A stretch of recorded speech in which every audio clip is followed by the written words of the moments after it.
BJP দলের কার্যকর্তার ভূমিকা কেমন থাকা উচিত এটা আপনাদের জানতে হবে।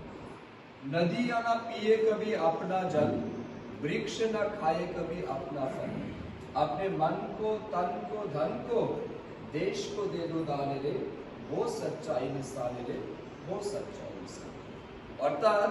নদী যেমন নিজের জল নিজে পান করে না, বৃক্ষ যেমন নিজের ফল নিজে খায় না, ঠিক তেমনি আপনি একজন ভারতীয় জনতা পার্টির কার্যকর্তা হিসাবে আপনার তন মন ধন সবকিছু সমাজের জন্য দেশের জন্য দান করুন, যা আপনার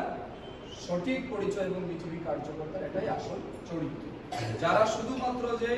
নিজের স্বার্থ চরিতার্থ করার জন্য